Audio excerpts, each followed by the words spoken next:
What's up, design family, and welcome back to another episode of Fittdesign TV. So glad to have you back on the channel. Before we get started, if you guys are not subscribed, please consider doing so. We put out great content on a week-to-week basis, and it would mean the world to us for you to join us along for the ride. On today's episode, we'll be diving into the world of fabric or textile dyeing. This is absolutely an integral part of any customized production process, and is one that can take on a lot of different forms depending on the method used and the stage at which the fabric or its raw components are actually dyed. On this episode, we'll be outlining the 5 key stages at which a fabric or its raw materials are typically dyed, and we'll outline the process for each as well as the potential benefits and drawbacks. Hey guys, and welcome to Fittdesign TV. So glad to have you here.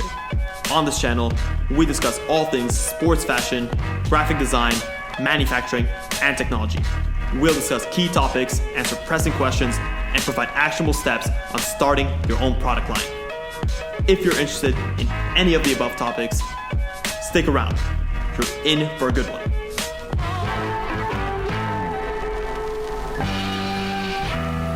What we need to first establish is that dyeing itself can happen at pretty much any stage in the textile or garment manufacturing process. There is a specific life cycle to taking a garment's actual finished product from what you see and what you can wear at the end, all the way to the beginning of the life cycle to the initial yarns or the fibers that are extracted. So picking the type of dyeing method that we're going to be using has a lot to do with which stage of that process we're currently at.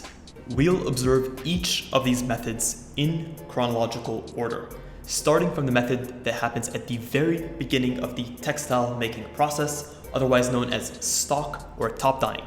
And before we actually do that, we need to understand how textiles are actually made. So there's a specific subset that takes us from the finished product all the way to the initial raw material. So the garment that I'm wearing, the garment that you touch and feel, is made out of fabric. This fabric is either knitted or it's woven, and this knit or weave needs to use a thread.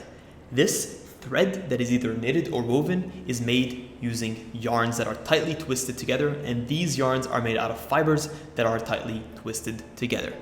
So the method that we're going to use depends at which stage in that process we're going to be integrating. Stock or top dyeing involves the dyeing of the loose, unspun stock fibers. In this process, it's also extremely important to note that the short top fibers that are remaining should be completely removed before the yarns are actually spun after the dyeing process. Number 2 on the list is what is known as dope dyeing or solution pigmenting. And this method is a little bit specialist because we see it specifically used on filament fibers. And this process essentially involves adding these dyes directly to the spinning solution before we actually end up extracting the filament itself. Number 3 on the list is going to be yarn dyeing. Yarn dyeing is processed after the fibers are actually spun into the finished yarns and before the yarns are spun into the threads, which are then either knitted or woven into the finished textiles. This type of dyeing is extremely popular when it comes to weaving multicolored designs or designs with very colorful patterns. Think of something like plaid. That's a clear example of yarn that's used that's been yarn dyed. The yarn dyeing actually comes in 3 key flavors. The first is going to be what is known as skein dyeing. This is going to be absolutely perfect for small batches of yarns and is going to create yarns that are extremely soft and are going to be quite lofty.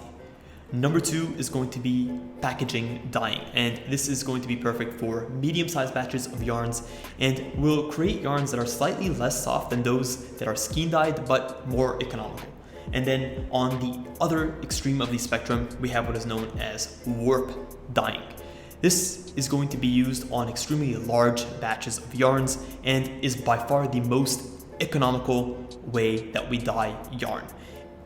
Specifically because it's able to amortize the cost of all of that dyeing across a large quantity of yarn. The 4th method on our list is going to be what is known as fabric or piece dyeing.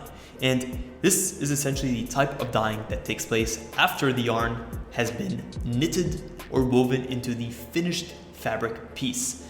And this is by far one of the most common methods of dyeing when it comes to solid colors. There are three key types of ways that we actually implement piece dyeing. Number one is going to be what is known as jet dyeing, 2, jig dyeing, and 3, we have pad dyeing. Last but not least, we have garment dyeing. Garment dyeing actually involves dyeing the completed, finished, cut and sewn garment. And this type of dyeing is extremely economical and flexible. This is specifically because you can decide exactly what color to dye the finished garment once you've actually made the finished garment. So it reduces the risk of having to pre-dye yarns or pre-dye textiles and then having to alter or scrap the fabric later on. This is an extremely valuable method for dyeing non-tailored and simple items that don't typically deform. These can be things like shirts, sweaters, and simple joggers. The reason why you don't want to, let's just say, garment dye more complex items is because the more seam work you have, the tougher the job is for the dye to get in between those seams, and what we can actually end up seeing are gaps in the dye or parts of the original color of the garment showing through, which is definitely something we do not want. Well, that is pretty much it, guys. That is a wrap on today's episode. Hopefully by now you have a much clearer understanding of the different types of dyeing that we see in the textile industry. You've been able to take you through the entire life cycle of a fabric from the finished garment all the way down to its initial fiber and showcase to you guys every single part of the dyeing process. If you guys enjoyed this episode, please consider subscribing if you've not done so already. Also, let us know in the comments below what other topics you want to see us cover next. We always enjoy hearing from you guys and try to take your recommendations into consideration. Guys, thank you from the bottom of my heart for tuning in to this episode of Fittdesign TV. Until next week's episode, stay awesome.